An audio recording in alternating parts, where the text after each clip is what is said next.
Cette semaine, à votre émission Reflet d'ici, une école entrepreneuriale et communautaire à Val d'Espoir. L'intention première, c'est de retenir autant que possible les gens sur notre territoire parce qu'on a des demandes pour aller dans d'autres écoles.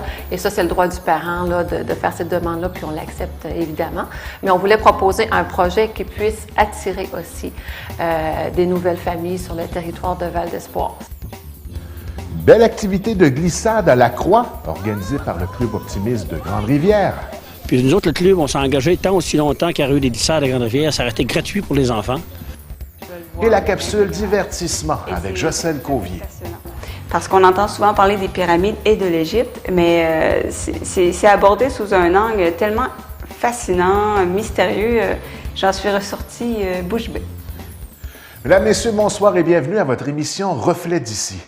La communauté de Val d'Espoir travaille très fort pour que l'école du village demeure ouverte. Actuellement, 21 élèves fréquentent l'établissement séparé dans 2 classes. Le 18 février dernier, un projet d'école entrepreneuriale et communautaire a été présenté à la commission scolaire René Lévesque. J'ai rencontré Nathalie Meunier, directrice de l'école de Val d'Espoir. Bien, Mesdames, Messieurs, à votre section entrevue de votre émission Reflet d'ici, cette semaine, nous recevons en studio Madame Nathalie Meunier, directrice de l'école Assomption de Val d'Espoir. Tout d'abord, bonsoir Madame Nathalie. Bonsoir, Monsieur Da Silva. Ça va bien? Très bien, vous-même. Bienvenue dans les studios de la télévision communautaire de Grande-Rivière et un grand merci d'avoir accepté de nous donner une entrevue aujourd'hui. C'est un plaisir. Alors, le sujet de l'entrevue d'aujourd'hui, nous allons parler de l'école Assomption de Val d'Espoir qui se dote d'un nouveau projet éducatif communautaire entrepreneurial. C'est bien ça? Exactement. Alors, pour les gens à la maison, peut-être faire un bref historique de comment ce projet en est venu à voir le jour et peut-être expliquer aussi en quoi ça consiste ce genre de projet-là. D'accord. Donc, au printemps dernier, j'ai reçu le mandat du Conseil des commissaires de réviser le projet éducatif de l'école Assomption. Et donc, dès septembre, on a formé un comité, qu'on a appelé Comité Projet éducatif Assomption, et qui est constitué de parents, de membres de la communauté et de membres de l'équipe école. Ce sont tous également des membres du conseil d'établissement de l'école. Donc, dès septembre dernier, nous avons commencé à constituer le portrait de la situation, analyser les forces, les défis aussi qu'on avait dans notre milieu pour dégager des priorités et donner une couleur particulière à notre école. Ce qui s'est dégagé de tout ce travail de réflexion-là et de concertation, c'est qu'il y avait une très grande force au niveau communautaire à Val d'Espoir. Je n'apprends rien à personne en disant tout ça.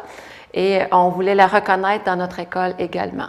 Donc, l'aspect communautaire est vite ressorti comme étant une force et également une priorité qu'on voulait se donner. Également, on voulait aborder certains défis qui se posaient à nos élèves puisqu'ils sont peu nombreux. Et on se disait comment on peut aborder l'aspect de socialisation de nos élèves dans un contexte où ils sont une vingtaine, mais ils ont des belles forces aussi au niveau de la coopération. L'idée, tranquillement, pas vite, a germé d'aller faire rejaillir un peu leur force entrepreneuriale, de faire ressortir tout ça. D'où la couleur communautaire et entrepreneuriale, qui est une couleur très particulière là, dans la commission scolaire qu'on va avoir. On parle vraiment d'une façon de fonctionner qui va être connectée directement sur le milieu, hein? Exactement. Donc, chaque élève aura de façon individuelle ou en équipe à définir un projet. Quand on parle d'entrepreneuriat, on ne parle pas nécessairement de fabriquer des produits ou de fabriquer des choses, là, des objets pour les vendre. Ça peut être des services, ça peut être aussi d'organiser des événements. Donc, chacun, en équipe ou de façon individuelle, comme je le disais, va avoir à se définir un projet à partir des besoins qu'il va avoir observés dans la communauté. Donc, pour combler quelque chose, un besoin, un manque, comme n'importe quel entrepreneur, et puis par la suite, aura à se donner des objectifs et à aller chercher des ressources à l'intérieur de l'école, mais également à l'extérieur, d'où l'aspect communautaire du projet, pour pouvoir réaliser son projet. Au niveau de l'accessibilité, au niveau de l'étudiant, pour avoir une formation qui est dite équivalente aux autres écoles qui l'entourent, est-ce qu'ils vont répondre aux mêmes objectifs au niveau académique que les autres écoles? Que ça va plutôt être un projet qui va devenir connexe à l'éducation habituelle qu'on retrouve dans les écoles qui entourent? Exactement. La grille matière ou le régime pédagogique Français, demeure le même oui, que dans n'importe quelle autre école. Le projet que l'élève va vivre va lui permettre d'aller chercher des compétences en français, en mathématiques ou en univers social ou peu importe, dans toutes les autres disciplines. Ça va être comme intégré. Absolument. C'est totalement intégré au programme de formation et ça va même permettre d'intégrer justement les différentes compétences qu'il va avoir développées, soit disciplinaires, français, mathématiques, anglais, etc., ou les compétences transversales, donc communiquer, coopérer. Donc, ça va lui permettre de mettre ça à profit et d'en développer de nouvelles, bien entendu, à travers tout le processus de son projet. Donc, ça peut devenir quelque chose de très avantageux pour l'étudiant d'apprendre dans un contexte qui est différent, tout ça dans le but de rendre l'expérience le plus dynamique possible. Exactement. Ce qu'on veut, c'est mettre vraiment l'élève au cœur de ses apprentissages et qu'il devienne le premier responsable de cette démarche-là et qu'il aille chercher les ressources autour de lui, soit les ressources pédagogiques ou les ressources du milieu pour y parvenir. Effectivement, je ne reprends rien à personne en disant qu'on vit quand même une réalité assez particulière au niveau des différentes écoles de la commission scolaire René Lévesque. Le projet qui voit le jour à Val-d'Espoir, est-ce que c'est un projet qui va aussi dans le sens de donner une vocation particulière à l'école et aider l'école à avoir une mission qui se démarque un peu des autres pour essayer naturellement de faire en sorte que son avenir soit garanti, bien sûr? C'est sûr qu'à l'origine, lorsque le Conseil des commissaires nous a confié ce mandat-là à la direction et au conseil d'établissement de réviser le projet éducatif, il y avait cette intention-là de vraiment se définir de façon particulière. L'intention première, c'est de retenir autant que possible les gens sur notre territoire parce qu'on a des demandes pour aller dans d'autres écoles. Et ça, c'est le droit du parent là, de faire cette demande-là, puis on l'accepte évidemment. Mais on voulait proposer un projet qui puisse attirer aussi des nouvelles familles sur le territoire de Val-d'Espoir. C'est un peu notre rêve ou notre ambition. Donc, concrètement parlant, parce que c'est certain, il y a des parents, à l'heure où on se parle, qui nous écoutent, que ça doit certainement piquer leur curiosité, la façon avec laquelle ils peuvent aller chercher l'information, c'est quoi le processus à suivre, disons, pour quelqu'un qui voudrait carrément que son enfant vive l'expérience d'un projet éducatif communautaire entrepreneurial. Naturellement, ça implique de se déplacer à l'école de Val-d'Espoir. Oui, oui, évidemment. À la base, le parent doit déplacer, c'est sûr, son enfant, puisqu'il n'y a pas de service de transport quand on fait une demande pour aller dans une école qui est hors du territoire d'appartenance. Il y a des possibilités dans d'autres écoles, par exemple, où ils font du covoiturage ou des choses comme ça. Ça pourrait appartenir aux parents d'organiser quelque chose comme ça. S'ils veulent de l'information, tout simplement communiquer avec l'école. On a aussi un beau dépliant qui est disponible un peu partout, qui explique les fondements du projet éducatif de notre école, mais de téléphoner tout simplement à l'école pour qu'on puisse, moi je rappelle les parents ou les gens qui veulent avoir l'information et répondre à leurs questions également. Au niveau du principe d'inscription, c'est la procédure habituelle qu'on le retrouve pour s'inscrire dans une école normale là, de la commission scolaire René Lévesque. Absolument, oui. C'est les mêmes exigences, c'est la même façon de faire. C'est simplement une occasion de vivre un encadrement d'éducation qui est différent de ce qu'on retrouve dans la norme habituelle. C'est quelque chose qu'on a déjà vu en préparation d'entrevue, on en discutait un tout petit peu. C'est un modèle qu'on a déjà vu ailleurs, c'est bien ça? Le modèle entrepreneurial existe dans 3 autres écoles de la commission scolaire, René Lévesque. Ah oui? Oui. Il y a 2 écoles primaires, Pointe-à-la-Croix et puis New Richmond, et une école secondaire qui est Antoine-Bernard de Carleton, qui vivent le projet entrepreneurial. Donc, vous n'êtes pas les premiers? Non. Donc, c'est quelque chose qui a pratiquement fait ses preuves. Hein? Absolument. Et il y a un réseau aussi au national là, d'écoles, des colloques, des échanges inter-écoles. C'est très, très intéressant et très stimulant, autant pour le personnel que pour les élèves eux-mêmes. Là. Justement, parlant personnel, est-ce que ça amène un changement au niveau de l'équipe de professeurs, au niveau de l'équipe, disons, entre guillemets, des employés carrément, ils sont naturellement des employés de la commission scolaire René Lévesque, mais au niveau de l'équipe qui va avoir à travailler à l'école de Val-d'Espoir particulièrement, est-ce que ça amène un changement? Ou ça consolide non, ça plutôt? n'amène pas de changement. Ça pourrait consolider les personnes qui sont en place. Ouais. Puis, il va y avoir un programme, une planification de développement continu pour que ces personnes-là puissent s'approprier l'encadrement, les notions de base pour bien accompagner nos élèves là, dans ce modèle-là. Bien, c'est super intéressant. C'est un beau défi. Oui, oui. Et ça débute quand? Implantation septembre 2014, donc dès la rentrée. Donc, il est loin d'être trop tard pour pouvoir entrer dans le processus d'inscription, pour pouvoir vivre cette expérience-là. Est-ce que c'est un cheminement qui est selon un cycle particulier, où on parle d'un encadrement allant dans ce sens-là, de la première à la 6e année? C'est de la première à la 6e année. C'est sûr oui. que les attentes vont être différenciées pour le petit de première année versus Oui. le grand de 6e année par rapport aux attentes de l'ampleur du projet et de l'implication. Mais non, le petit de première année va également être dans cette démarche-là. Et je ne peux ne pas poser la question en ce qui concerne le processus de garder l'école de Val d'Espoir en place. J'imagine que que c'est un pas dans la bonne direction pour faire en sorte que l'école de Val d'Espoir continue à exister et qu'elle puisse, dans les années à venir, offrir le service aux gens naturellement, parce qu'on sait que perdre une école dans une communauté, c'est un drame.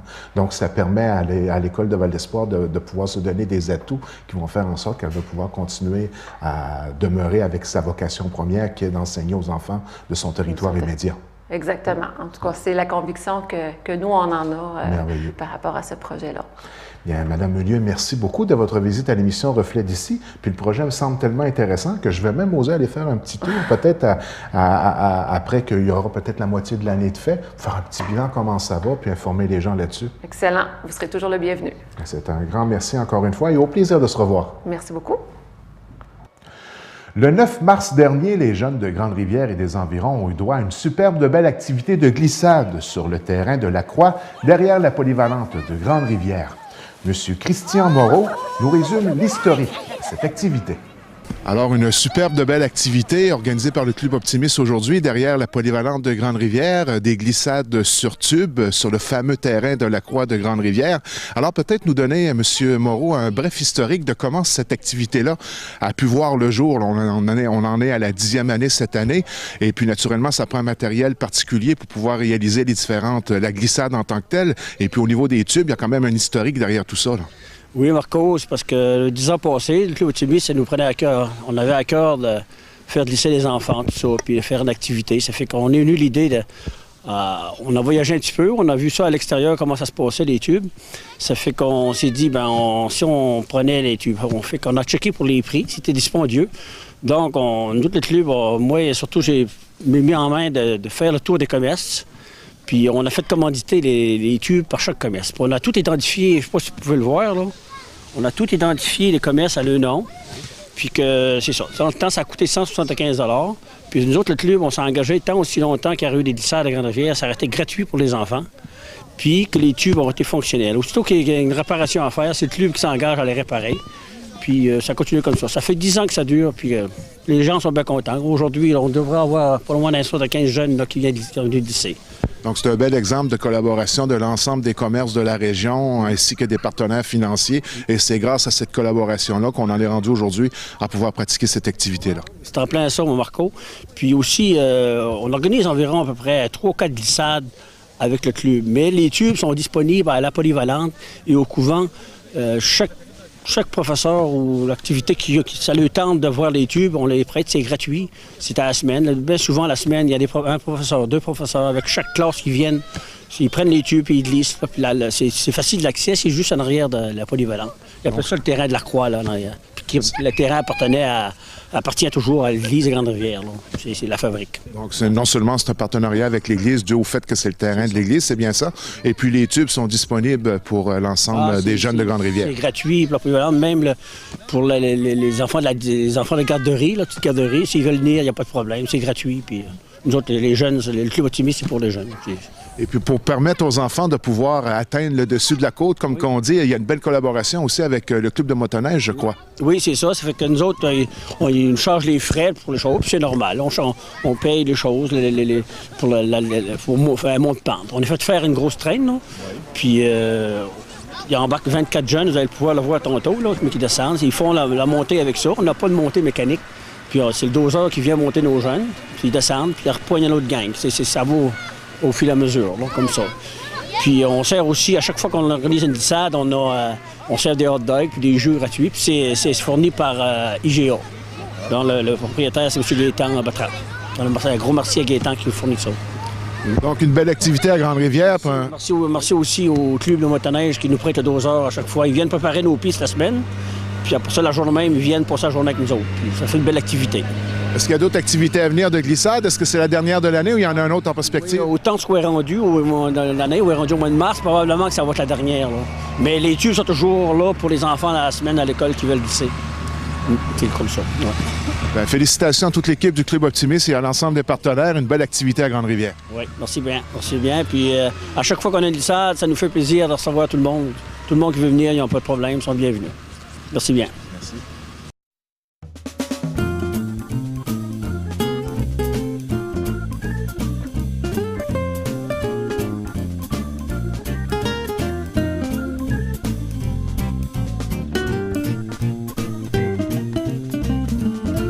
Et mesdames, messieurs, nous en sommes maintenant à la capsule divertissement. Toujours en notre compagnie, Jocelyne Cauvier. Bonsoir, Jocelyne. Bonsoir. Ça va toujours bien? Oui, ça va bien. Une autre capsule divertissement qui va toucher un sujet qui, je crois, t'a pas mal passionné. Hein? Oui. Et ça a été une suggestion de notre régisseur. Exactement. Kevin qui m'a envoyé un lien. En fait, c'est un documentaire qui s'appelle « Le secret caché des pyramides d'Égypte révélées », pour ceux qui veulent voir l'intégrale. Et c'est tout à fait passionnant, parce qu'on entend souvent parler des pyramides et de l'Égypte, mais c'est abordé sous un angle tellement fascinant, mystérieux. J'en suis ressortie bouche bée.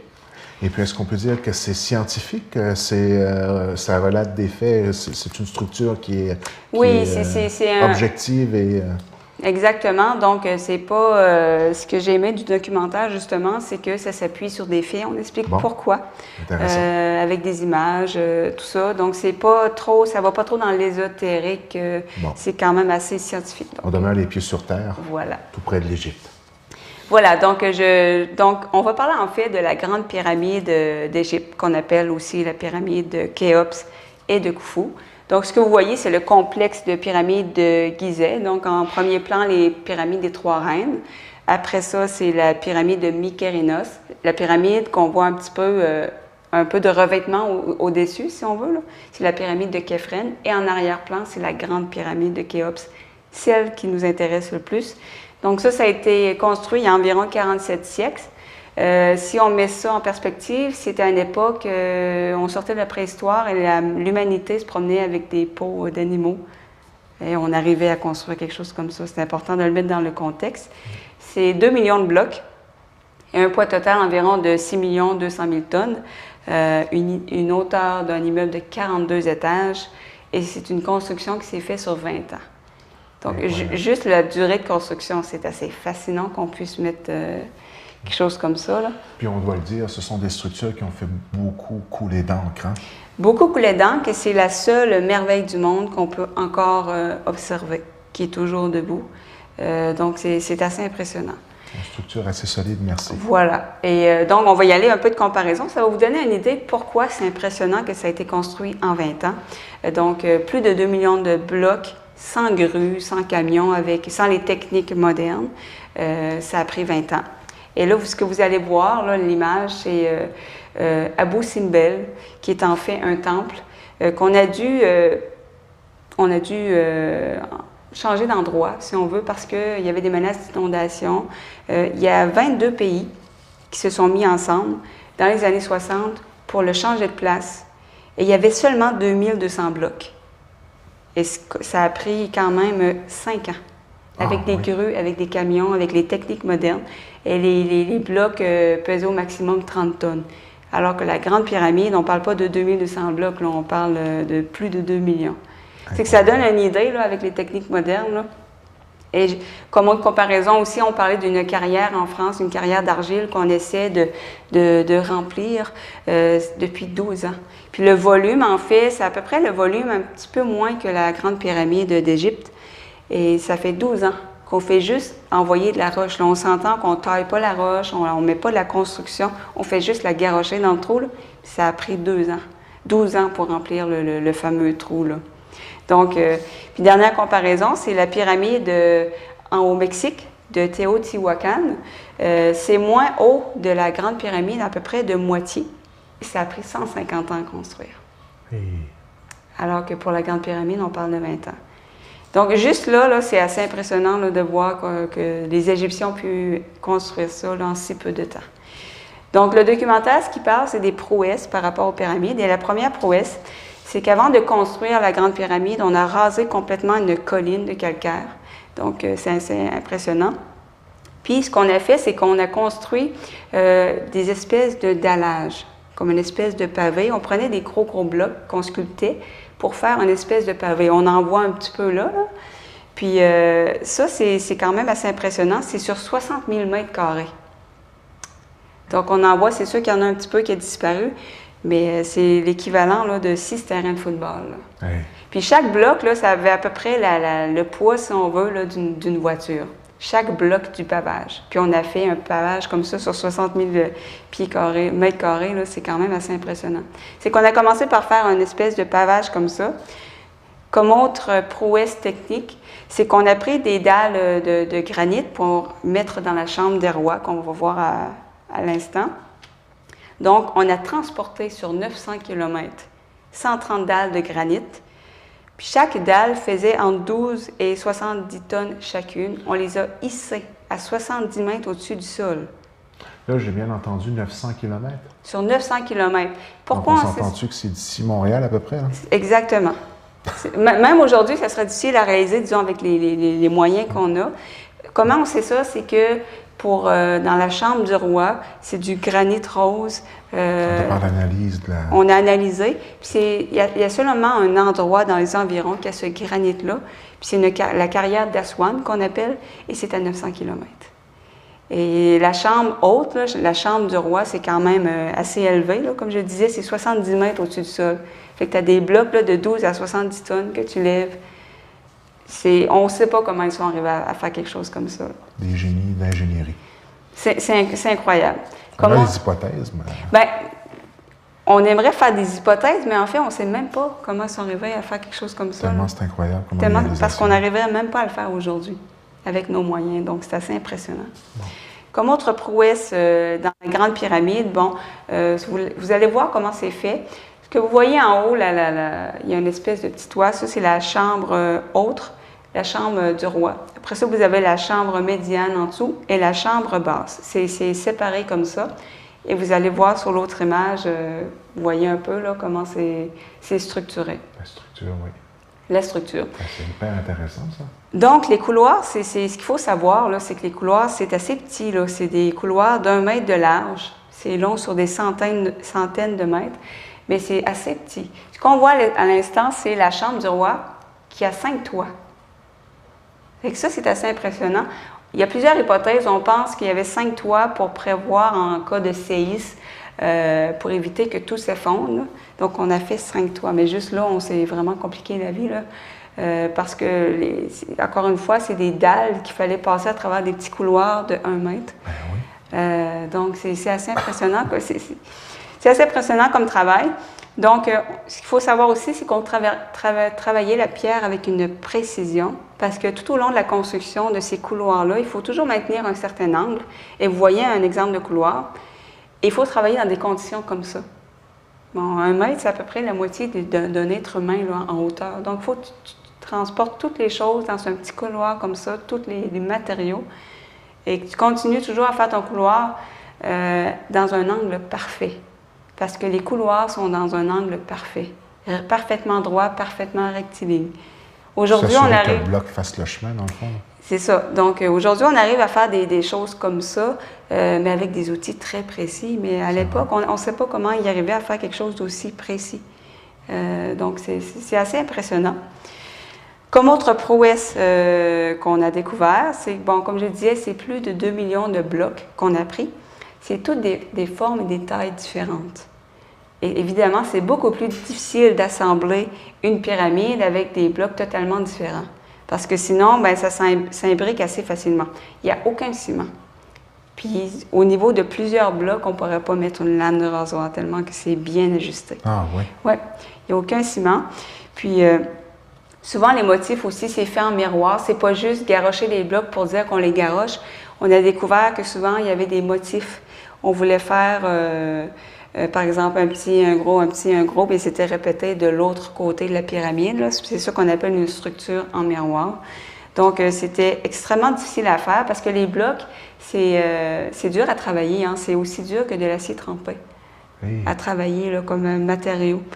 Donc, on arrivait vraiment à mettre ça, là, que ce soit assez égal pour qu'il n'y ait pas d'espace entre chaque bloc. Donc, c'est assez impressionnant. Comme je disais, la chambre haute qu'on vient de voir, ce qu'on appelle la chambre du roi, est parfaitement horizontale et verticale. C'est une précision supérieure aux constructions modernes. Même aujourd'hui, on n'arrive pas à faire une telle précision. On parle d'une précision du dixième de millimètre. Et ce qui est impressionnant, c'est qu'il travaillait avec une précision qu'il ne pouvait pas mesurer. Donc, c'est assez impressionnant.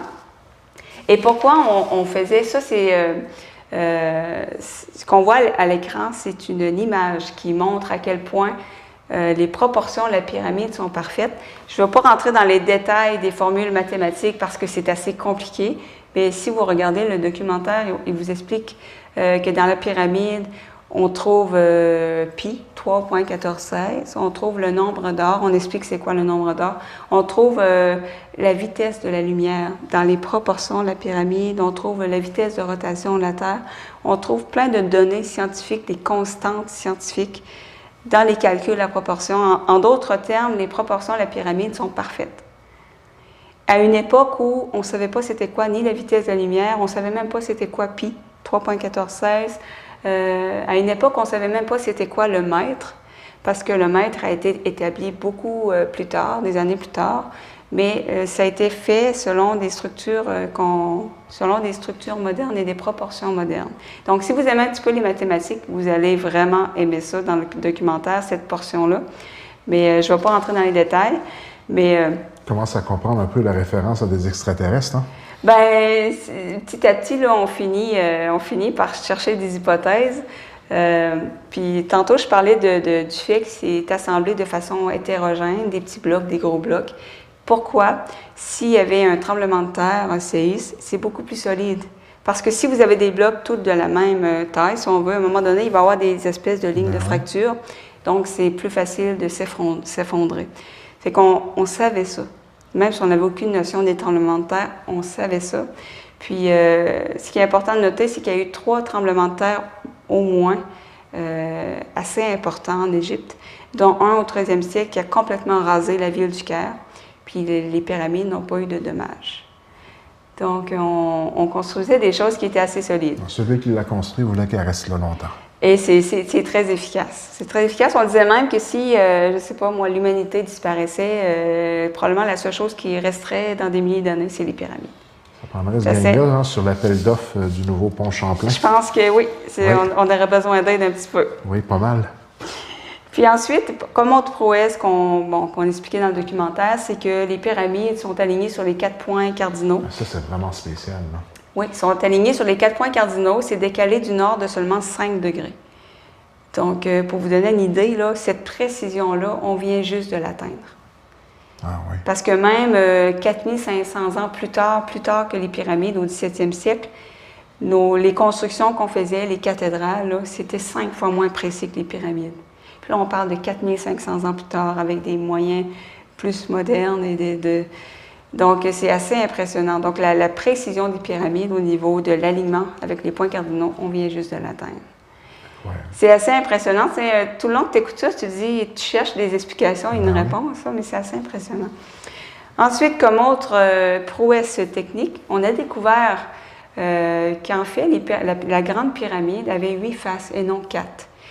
On l'a découvert il n'y a pas si longtemps. Pourquoi? Parce que ça se voit seulement lors de l'équinoxe. La photo que vous voyez à l'écran, ça a été pris justement lors de l'équinoxe. Et c'est à ce moment-là que la face sud, on voit qu'elle se divise en 2. Donc, toutes les faces de la pyramide, en fait, ont été creusées pour que ça fasse 8 faces. Pourquoi? Parce que c'était une façon pour les Égyptiens de savoir c'est quand l'équinoxe. Parce qu'évidemment, à l'époque, il n'y avait pas de calendrier. C'était une façon d'avoir une référence, par exemple, pour l'agriculture, savoir on était rendu où dans l'année. Donc, on a vraiment changé la structure de la pyramide pour que ça donne précisément l'équinoxe. Et quand je dis que c'est précis, c'est ce que vous venez de voir, là, que ça se sépare en 2. Ça dure quelques secondes à l'équinoxe. Ah oui? Oui, c'est à quel point c'est précis. Incroyable. C'est incroyable. Comment ils ont arrivé à faire quelque chose comme ça, là. Comme autre prouesse, en fait, la majorité des égyptologues sont tous d'accord pour dire que ça a pris 20 ans. Pourquoi? Ce que vous voyez à l'écran, c'est le roi Khéops. Donc, la grande pyramide, c'est le tombeau du roi Khéops. Et son règne a duré 20 ans. C'est pour ça que la pyramide, sa construction, a seulement duré 20 ans. On peut affirmer ça là, de façon vraiment objective, parce qu'évidemment, on n'a pas construit la pyramide avant qu'il existe, son règne, puis après non plus, parce que dans la pyramide, c'est le tombeau, le sarcophage du roi Khéops est quelque part dans la pyramide, parce qu'on ne l'a pas encore trouvé. On a vu les chambres, la chambre haute, la chambre médiane, la chambre basse, mais encore, on pense qu'il y a des chambres secrètes dans la pyramide qu'on n'a pas encore découvertes. Donc, c'est pour ça qu'on peut dire là, que ça a duré 20 ans. Donc, si on met ça sur 20 ans, plus de 2 millions de blocs, qu'est-ce que ça donne?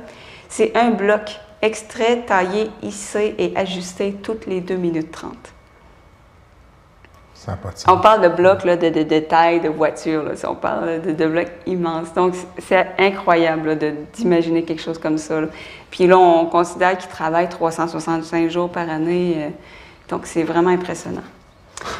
Comme autre prouesse, bon, évidemment, comme je vous disais, il n'y avait pas les moyens modernes. Qu'est-ce qu'ils avaient? Vous voyez un burin de cuivre, c'est ce qu'ils avaient pour travailler.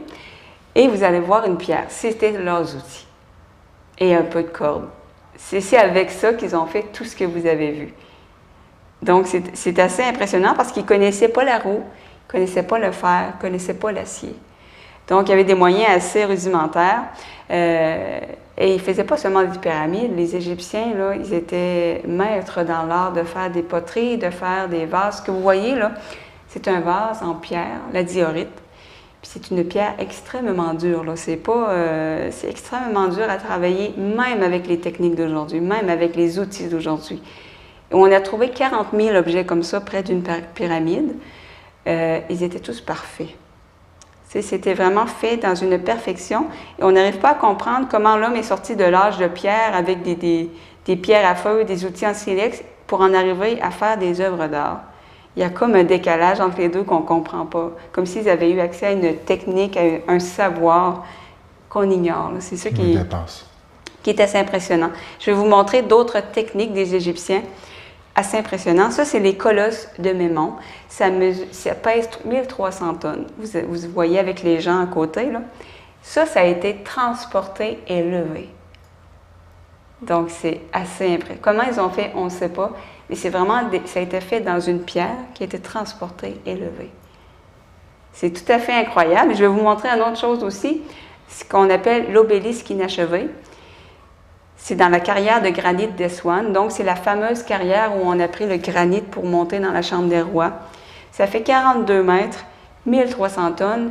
Comment ils prévoyaient monter ça, on l'ignore, mais ils savaient qu'ils étaient capables de relever ça. C'est tout à fait incroyable parce qu'aujourd'hui, on ne saurait pas comment le faire. Là. Donc, ça, c'est une structure inachevée qui a été retrouvée au niveau du site. Oui, c'est la fameuse carrière où on prenait le granit pour la chambre du roi. Donc, de retrouver cette structure-là ne fait qu'appuyer cette hypothèse-là. Oui, parce qu'on les a vus, disons, on a vu à l'œuf. Pourquoi ils ne l'ont pas achevé, on ne sait pas. Mais s'ils l'ont fait... Convention collective, je pense. Convention collective, le syndicat s'est mêlé là-dedans. Il y a de la Gaspésie qui voulait aller là, puis Rambo, ça fait longtemps qu'il est là, lui. Là. On fait une commission sur la construction, puis là, ça allait mal. Donc, il arrivait à faire ça, c'est clair qu'il savait comment le relever. Et on ne sait pas comment, parce que c'est quand même une grosse structure, là. Fait que les travailleurs se sont révoltés, ils m'ont dit, ben, elle va rester là. Elle va rester là. Ça fait combien d'années qu'elle est là? Ça fait donc, 43 siècles que c'est là. Les balbutiements du syndicat. Exactement. Comme autre structure impressionnante dont on parlait dans le documentaire, ce que vous voyez là, c'est le visage de Ramsès à Luxor. Donc, c'est à 15 mètres de haut. C'est un visage parfaitement symétrique.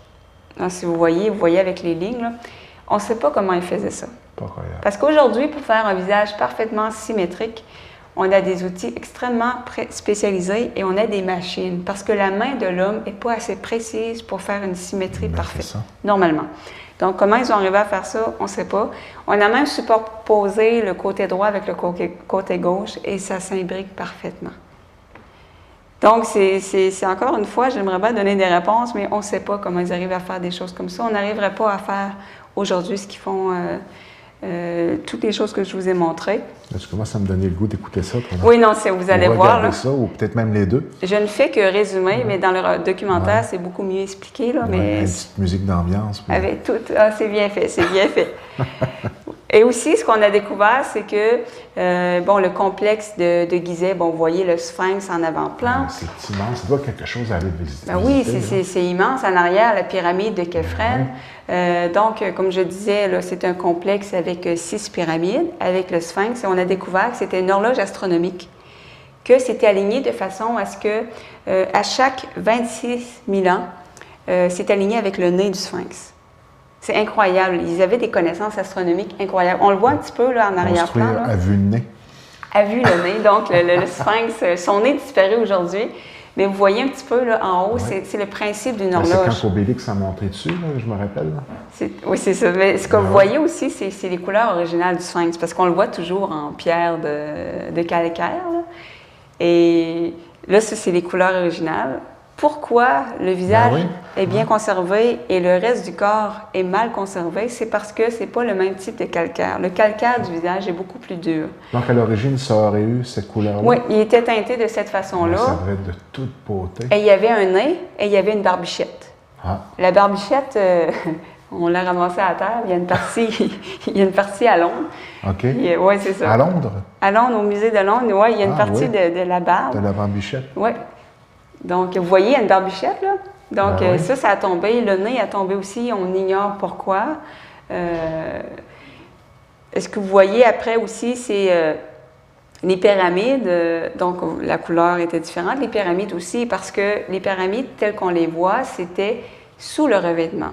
Parce que par-dessus les pyramides, il y avait un revêtement blanc, étincelant. Ça a l'air que c'était visible de la nuit, tellement c'était brillant. Ça devait être quelque chose. Est-ce qu'on sait la composition de? On n'est pas certain encore de la composition. On pense qu'au-dessus, ce qu'on appelle un pyramidion, là, qui est vraiment le triangle, on pense que c'était plaqué en or. Et le reste, c'était limestone. Et là, j'ai complètement oublié le nom français, là, mais c'était cette pierre-là. Qui donnait une espèce d'éclat blanc. Donc, c'était vraiment très joli. C'était visible de très loin aussi. Là, aujourd'hui, il subsiste seulement là, la structure de base. La structure en dessous qui est plus raboteuse et on voit plus les pierres, mais avant, c'était totalement lisse. Là, donc, il est comme à la job de poté, là. Il n'y a pas eu la peinture. Puis... Exactement. Donc, avec une pointe en or, pas besoin de s'imaginer si ça attirait autant de regards. Pas difficile de s'imaginer que ça n'a pas resté là longtemps. Hein? Bien, c'est ça. C'est pas surprenant qu'on n'a pas trouvé le pyramidion de la Grande Pyramide. Là, on le cherche toujours. Donc, mais c'est vraiment impressionnant de voir. Puis qu'encore aujourd'hui, on n'a pas réussi à comprendre l'ensemble de la structure.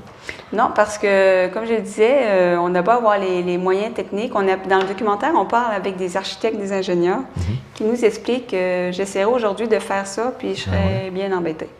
Même avec tous les moyens techniques, l'argent, on ne saurait pas comment faire quelque chose comme ça, et surtout pas en 20 ans. Donc, comme je disais, juste au Mexique, il y en a une qui a pris 150 ans, puis c'était moitié moins haut que la pyramide qu'on vient de voir là, en Égypte. Donc, c'est totalement impressionnant. Vraiment impressionnant. Et pour ceux qui voudraient en savoir plus, il y a un documentaire Oui, je vous invite à... C'est disponible, c'est gratuit sur YouTube. Donc, ça s'appelle « Le secret caché des pyramides d'Égypte révélé ». Donc, c'est en français. C'est très bien fait, le documentaire. Là, on commence à écouter ça, puis ça dure à peu près 1h45. OK. Mais vous ne verrez pas le temps passer. Moi, j'ai seulement fait un survol, mais vous allez voir plus dans les détails. C'est très intéressant. Je crois que ça va pouvoir faire office de bande-annonce, la capsule d'aujourd'hui, parce que je crois que tu as très bien réussi à me captiver et à susciter l'intérêt d'aller voir ça, créer une certaine curiosité. Donc, les gens, on va voir en bas de l'écran les différentes références pour aller voir ça sur YouTube. YouTube. Et puis, encore une fois, une capsule divertissante, très intéressante et même très instructive cette semaine. Ça fait plaisir. On se revoit la semaine prochaine. À la semaine prochaine. À la semaine prochaine. Eh bien, mesdames, messieurs, c'est tout pour cette semaine. En terminant, je vous invite à regarder un court-métrage produit en collaboration avec la télévision communautaire de Grande-Rivière sur l'intimidation, le tout réalisé par Lynn Gagné et tourné à l'École des adultes de Grande-Rivière en 2013. N'oubliez pas que notre programmation est disponible sur le web au tvcgr.com et sur YouTube sur la chaîne TVCGR. Vous pouvez nous laisser vos commentaires au tvcgr@commercialhotmail.com ou directement sur Facebook, Télévision communautaire de Grande-Rivière. TVCGR est toujours à la recherche de bénévoles pour la réalisation de ces émissions. Vous souhaitez vivre une expérience en audio-vidéo ou en communication? On offre de la formation. Contactez-nous au 418-385-3909. Merci et à la semaine prochaine.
Avant de déraper, dénonce.